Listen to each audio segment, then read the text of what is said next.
Back on My Feet has a very personal story for me. I've been a runner since I was 16 years old and began running to deal with my dad's addictions that he was going through, at the time gambling, but when I was really young it was drugs and alcohol. So running was my outlet. And the homelessness was not like an issue that I championed, but there were these guys outside a homeless shelter who frankly reminded me of my dad, and some way felt so connected to them and thought if I helped them I could almost vicariously heal the relationship with my father through a sport that helped me through that difficult time. So that's how everything started, and now it's become, you know, a bold mission of, again, using running as a sport and a vehicle to help people change the way they see themselves to create a better life for them. I think it's so simple. I mean, we complicate things all the time, and it really comes down to people wanting the same thing. We all want to be appreciated, valued, cared for, loved, and given credit for the work that we do.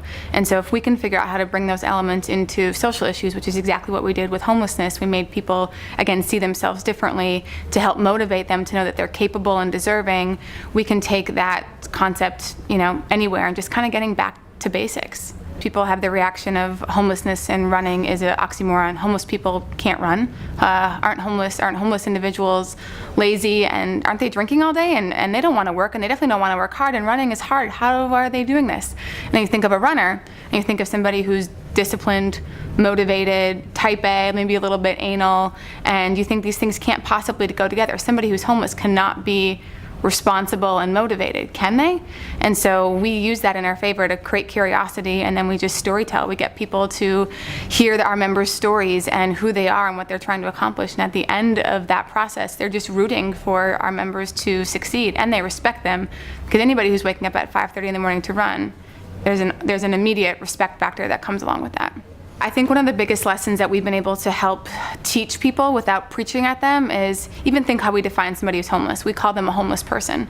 We don't use that term. We call somebody who's going through homelessness. It's an experience. It doesn't define them. So that's very important for us as language, even with you know, think of the issue itself, and usually you are serving or feeding the homeless. You know, someone told me something which was very profound and simple. You don't feed the homeless, you feed dogs.